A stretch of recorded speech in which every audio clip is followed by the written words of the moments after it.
What happens when one of the most respected names in luxury motoring actually hits a wall? When a badge that once symbolized German precision starts turning heads for all the wrong reasons? Well, Porsche's boardroom drama is no longer behind closed doors. The CEO has officially stepped down, sales are collapsing, profit margins have cratered, and investors are panicking, quite rightly. So stick with me for the next few minutes because we're unpacking how a world famous automaker went from record breaking performance to full blown crisis mode. And by the end of this video, you'll know exactly what went wrong, why the successor faces a nearly impossible task, and what it means if you're buying into the prestige of the Porsche brand today. So, for years, Porsche has represented the perfect blend of luxury, performance, and profit. It wasn't just a brand, it was a statement. But behind the glossy marketing and the iconic 911 silhouette, well, the financial engine has been misfiring for months. Declining sales, shrinking profits, and rising costs have turned a powerhouse into a full-blown liability. Now, the man at the center of it all, Oliver Blume, wasn't just the CEO of Porsche. He was also running Volkswagen Group at the same time, and he was trying to juggle two titanic companies with vastly different challenges. And according to insiders, that's exactly what triggered this downfall. Too many fires and too few hands to put them out. And it wasn't just about one bad quarter either.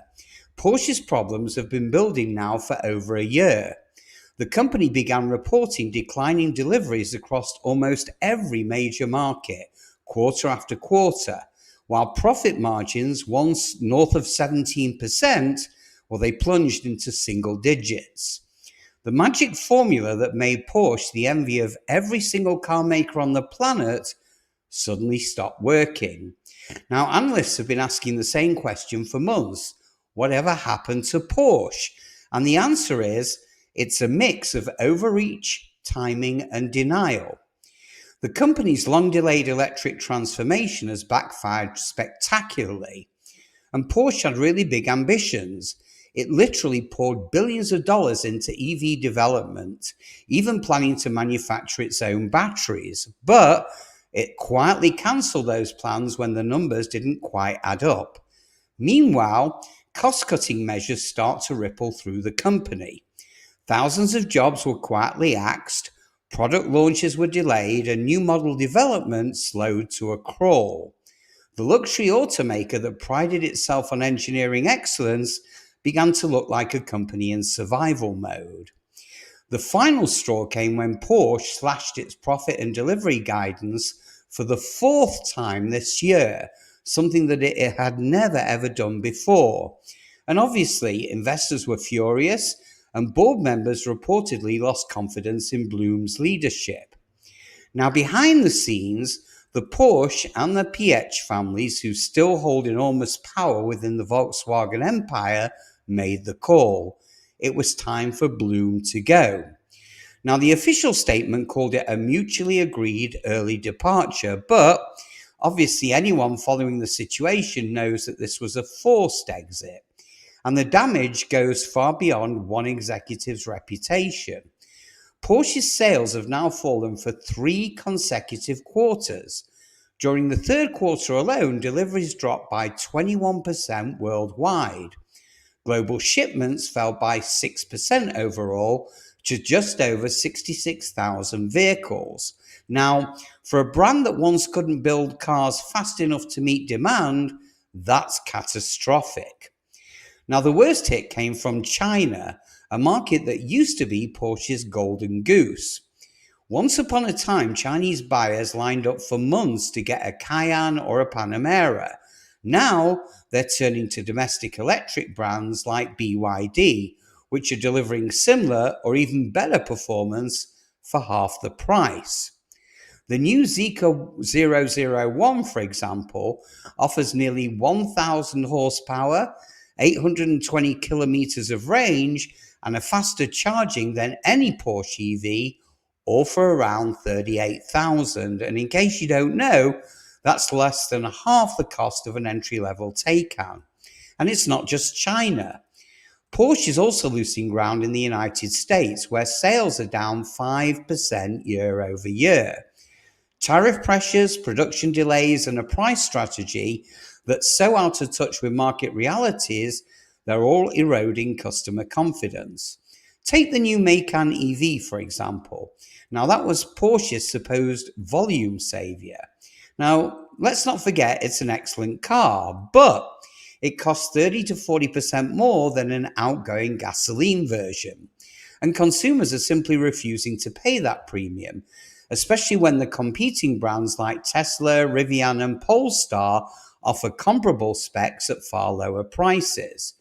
Porsche's premium has always been about perceived value, but when that value no longer feels justified, well, even loyal buyers start to look elsewhere. Now, Blume's leadership wasn't just stretched, it was fractured. Running both Volkswagen and Porsche simultaneously was never ever going to work. Each company needed a dedicated leader with a singular focus, but instead, important decisions got delayed, projects were postponed, and accountability totally disappeared. Now, according to insiders, Volkswagen's executives became increasingly frustrated with how long Porsche took to adjust its failing strategy. And it wasn't just the EV rollout, it was the total lack of direction. The company seemed unsure whether to double down on combustion engines, accelerate its EV push, or even find some hybrid middle ground. And that confusion cost Porsche both time and trust. Now, enter the new man who will try to fix this mess. Hello, Michael Leiters, the former CEO of McLaren and a long-time Porsche veteran. Now, on paper, he's a really strong choice.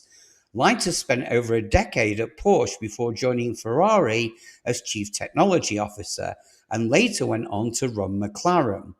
If anyone does, he totally understands the DNA of performance brands better than almost anyone on the planet. But the challenge ahead of him, well, it's monumental. He's inheriting a company whose profits are down more than 90% since last year, whose stock price has been cut in half, and whose brand image is teetering between legacy and irrelevance. Now, Leiters has called the role the most difficult job in the auto industry, and he's probably right. Meanwhile, Blume isn't completely gone. He's keeping his position as CEO of Volkswagen Group, but analysts are already questioning how long that will last. After all, the collapse at Porsche has exposed deeper issues within VW's wider strategy. The group's battery ambitions have been scaled back. Its software division remains in disarray, and its EV rollout lags far behind both Chinese and American rivals. For now, the public line is that Blume will focus on stabilizing VW, but behind closed doors, shareholders are debating whether a broader leadership shakeup might be next on the cards. The truth is, Porsche's crisis reflects a larger reckoning for all German automakers. See, for decades, brands like BMW, Mercedes, Audi, and Porsche defined what luxury actually meant. But in 2025, luxury isn't just about leather stitching and badge prestige. It's about innovation, range, efficiency, and smart technology. And meanwhile, Chinese manufacturers, well, they've mastered the art of offering premium performance at mainstream prices. And guess what? Buyers have begun to notice. The era of paying double just for a German badge, well, it's coming to an end. So what does this mean for you as a buyer? Well, it means the landscape is shifting. A few years ago, Porsche ownership was considered bulletproof, unmatched quality, resale strength, and brand status. But now, the risk-reward equation, well, it's changing. If the company can't stabilize its EV costs, regain profitability, and rebuild buyer confidence, then Porsche's vehicles may start depreciating faster and maintenance costs could rise significantly. Now, in the luxury car world, perception is everything, and there's no doubt that Porsche's image has taken a huge hit. Even long-term owners are starting to wonder if the brand is losing its magic, but still, all is not lost. Porsche can recover. but it must execute a near perfect turnaround. First, it has to fix its pricing. You simply can't charge supercar money for performance that competitors offer at half the same price. Second, it needs to regain control of manufacturing costs, and that can possibly be done by moving some production out of high-cost Germany. Third, Porsche has to find its EV identity, not just build electric versions of existing models, but design cars that redefine what a Porsche EV should actually feel like. Now, the Taycan was a good start, but not enough. And finally, it needs leadership stability. Constant executive turnover erodes confidence, both internally and among buyers. So for now, the future of Porsche sits on a knife's edge. Sure, the brand is iconic, but history shows that even icons can fall. The difference will come down to execution. So can Michael Leiters do what Oliver Blume couldn't? Restore Porsche's performance both on the track and in the balance sheet? Well, only time will tell.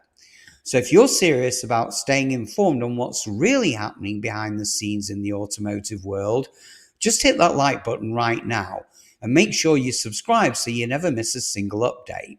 We're tracking every major shift in the global car industry, from collapsing luxury sales to EV revolutions that are reshaping the market. And comment below, do you think Porsche can turn it around? Or is this the beginning of the end for Germany's most famous sports car brand? Now, I hope you enjoyed watching this nearly as much as I did making it, and I'll see you, my fellow Porsche lovers, on the next one. Have a great day.